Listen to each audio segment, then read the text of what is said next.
when the doors closed. The route map above the seats had a corner peeling off.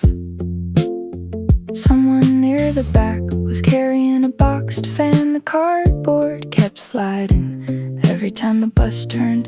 Nobody offered help, nobody needed to. I got off at the next station. There was a pharmacy, a bakery already closed, a stack of folded crates beside a loading entrance. I checked where I was and put my phone away.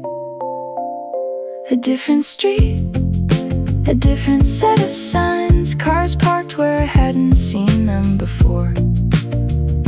A row of apartments with bicycles under the stairs. Nothing special, just somewhere that wasn't part of the plan. Past a convenience store, one aisle light was flickering. A teenager was deciding between two drinks. For an unreasonable amount of time, the cashier leaned on the counter, reading a magazine. A refrigerator door made a sound when it opened, made the same sound when it closed. Outside, a delivery scooter was parked across two spaces. Someone had left a hoodie on a plastic chair. I wondered how long it'd been there. A different street, a different set of signs, a dentist's office, a repair shop, a place selling curtains I'd never have a reason to visit. Still, I kept walking. The road narrowed after a while. A cat crossed first, then stopped and changed its mind. There was a basketball court, empty except for one ball. Rolling slowly near the fence, a second floor window was open. Someone was practicing scales. Not well, not badly either, just repeating the same part again and again. I stayed long enough to hear them get it right once, then moved on. Battery at 4%, no messages. A bus stop with half the schedule missing, tape marks where the rest had been.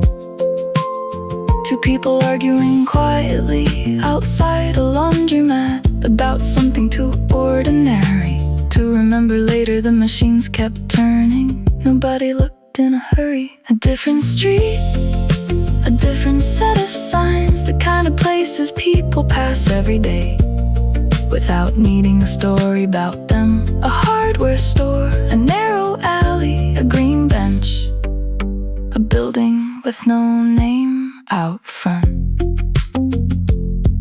Found the station eventually, walked past the entrance first, turned around, came back, the train arrived. I got on, looked out once, had a neighborhood I probably won't see again.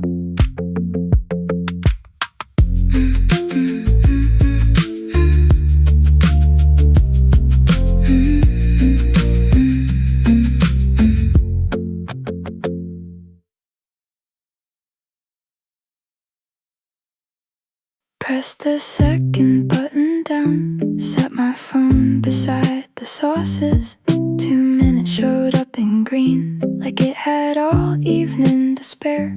Someone opened the drink fridge twice without taking anything out. The glass fogged for half a second, then cleared again.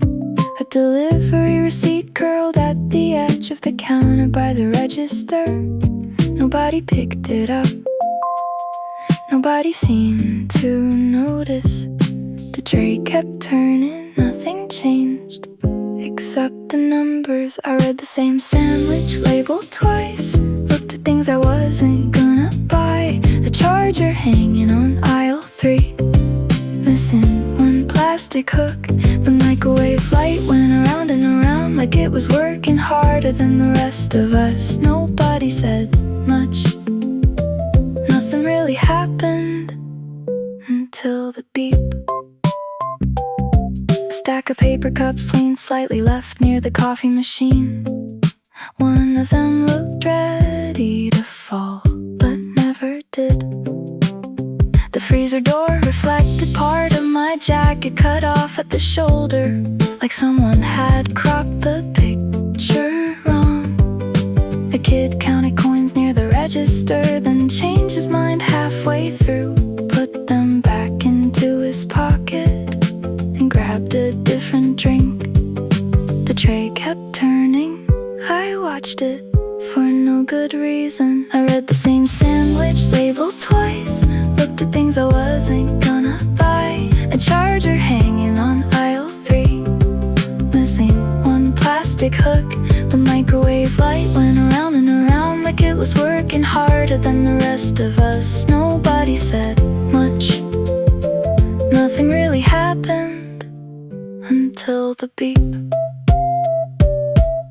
The cashier taped a corner back onto a cardboard display.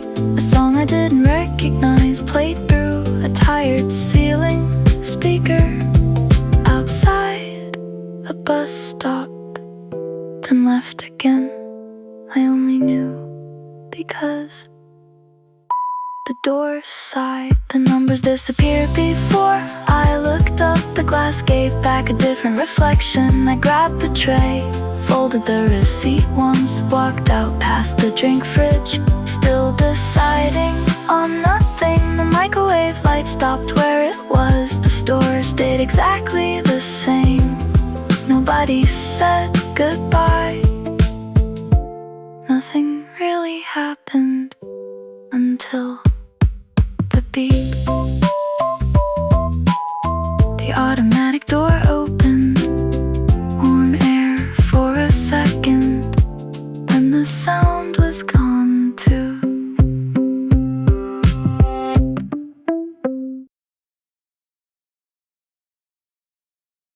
I folded a coin from my pocket into my hand. The sticker said the machine took exact change. One button for tea, one button for coffee, one button with a faded corner.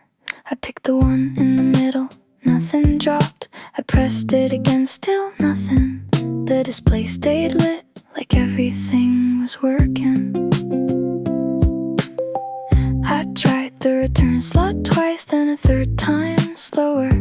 Tapped the side panel with my knuckles, not hard enough to look ridiculous, just enough to feel like I tried. A bicycle passed behind me, someone crossed the parking lot. The machine made a noise, but not the right one. I looked through the glass at the same can, sitting exactly where it had been. There wasn't a crowd, there wasn't a scene, just me and a machine, refusing to agree. The coin was gone, the drink stayed put, nothing dramatic about it, so I started walking. I got halfway to the convenience store when I heard metal hit metal. One sharp sound, then another, then 3 in a row. I turned around, a guy in a blue windbreaker was crouched in front of the machine, lifting cans with both hands. He hadn't kicked it, hadn't hit a thing, just stood there and pressed once. There wasn't a crowd, there wasn't a scene, just me and a machine. A few minutes earlier, the same row, the same button, the same dent near the card reader. Everything the same, except the timing. He looked surprised too, counted them on the pavement. One for him, one rolling toward the curb, one caught against his shoe, another still dropping from somewhere inside.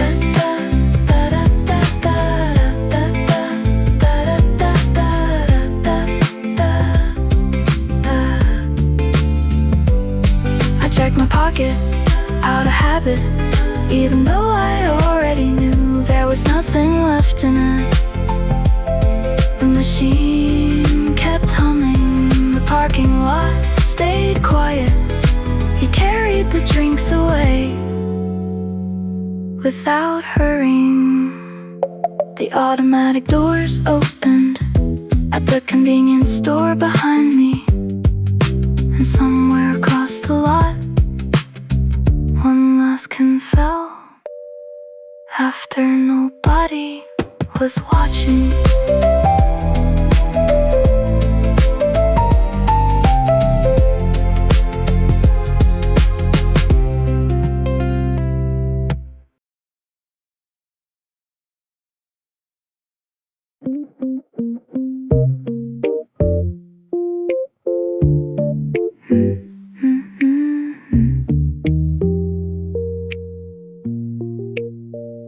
The guy in front of me walked through without slowing down.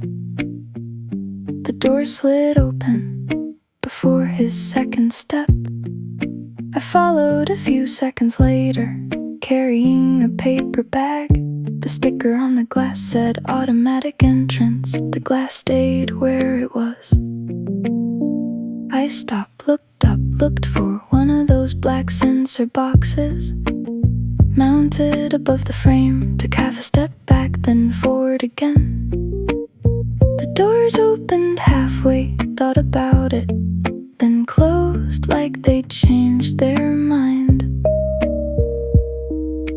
Someone came out, pushing a cart. The doors work perfectly for them. Maybe I was standing too close, maybe too far away. Maybe I missed the spot by half a shoe length. I watched the reflection of a sale poster behind me while pretending this wasn't happening. A woman carrying bottled water walked straight through. No hesitation, no second attempt, no awkward pause. The doors opened wide enough to make me wonder what they knew that I didn't. I tried again, same result. The paper bag handle started digging into my hand. The sensor light blinked once, then nothing. Maybe I was standing too close, maybe too far away. Maybe I missed the spot by half a shoe length. I watched the reflection of a sale poster behind me while pretending this wasn't happening. By the fourth try, I started noticing details. A crack in the corner sticker, a flyer caught under the mat, a fingerprint smudge near eye level. Things I would have missed if the doors had opened the first time.